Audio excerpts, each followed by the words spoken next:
Pierce Brosnan may be being hailed the best Bond since Sean Connery, but unlike his screen character, his love of beautiful women is limited to one. Long-term girlfriend Keely Shea Smith was by his side at the premiere. Bond here. Going to Scrambler, Channel 4. Oh, it's so difficult to see yourself. I mean, I was pleased with it, yes. I thought it moved really well. I thought it was action-packed. I thought everybody else was great, and, you know, you kind of look at yourself with half an eye, really. Difficult to look at yourself, but ultimately I was extremely pleased.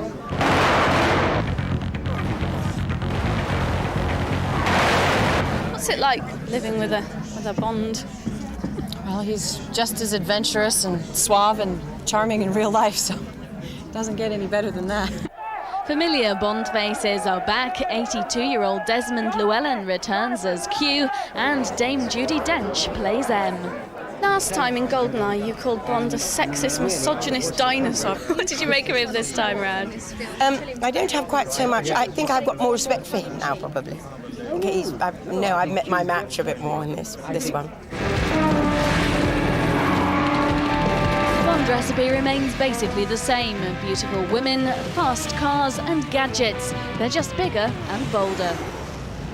Well, last night was all the hype. What about the proof of the pudding? Was it a good movie? Yeah, it certainly was. I mean, if you like the Bond-type movies, then you can't go wrong with this. As Pierce Brosnan says, it's bigger, it's better, it's bolder, the action sequences are superb, loads of gadgets. Some of the old faces are back, Dame Judi Dench as M and Desmond Llewellyn as Q, but also some new faces. One girl that attracted a lot of attention was the girl that you had on the sofa earlier this week. There's gadgets everywhere. Can you hear that? What do you hear? There you are. There's there's a telephone that goes on the... Not now, Q. How do you turn these off? Right. Sorry. Gadgets everywhere here. I think you're 007, What's that you've got there? You've another telephone. I don't know. It's completely disrupting what I'm supposed to be telling you about. But anyway, I'm going to tell you about a new face in Bond. Michelle Yeoh, who wants a piece of the action in the Bond film. Yes, she's a martial arts expert, isn't she? Into the 90s. She certainly is. Take a look at this.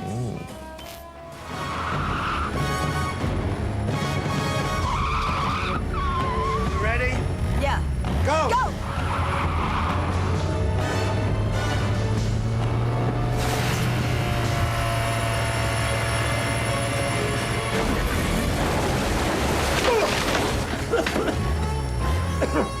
Pop the clutch.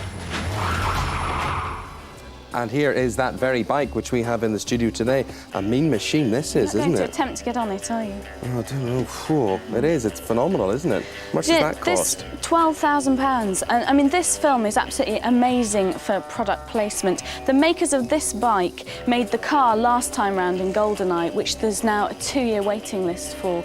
But makers just can't wait to try and get their products in films like this. The people who made this watch, we won't say who, are so into product placement, they've actually got one of these on the moon, courtesy of NASA. It's all very big business. Well, the thing about all that is, I mean, does that mean, is it a movie for plot or products then? I mean, do you get a bit hacked off? For me, yeah, I found it quite irritating. I mean, when this, for example, this little gadget here, this little phone, every time they mention this, they seem to mention the make, and I thought it was quite annoying. The stars didn't seem to mind all the product placement, and when we caught up with them at the party, that's one thing I asked them about, so let's have a listen to what they had to say.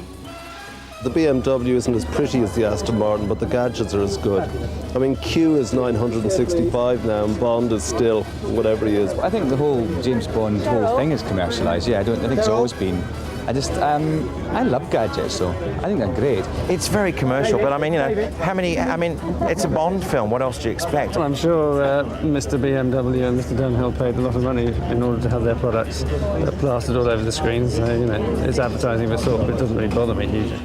Okay, some of the people who turned out in force to see the premiere last night, and they don't come any older than Desmond Llewellyn, who plays Q. Bless him. Do you know he's about 82 now? Yeah. And confessed to me last night that he can't even change a plug. I took these gadgets along because I thought, well, you know, who better to talk us through them? But take a look at what he had to say.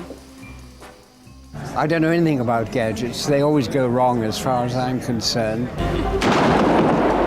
Your new BMW 750. Can you tell us anything about that or not? Well, no. I can't.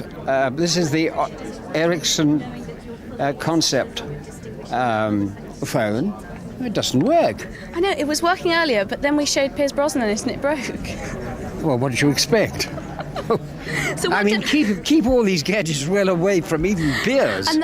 Bless him, what a gent, what a gent. I've interviewed him before, he's a really, really nice He's man. lovely, and they've started work on the next already. Have they? Because I heard rumours that Pierce Brosnan was giving up. No. He's contracted to make a third. He's got an option on a fourth.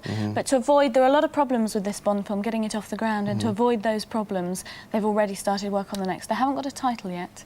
Yeah. But there's already been some script meetings with Brosnan, and he is happy to fulfil his contractual obligations. Duties. Yes. They're usually about 2 years between the films. That phone hasn't rung again, That's has good. it? No, because it's over there anyway, so don't worry about it.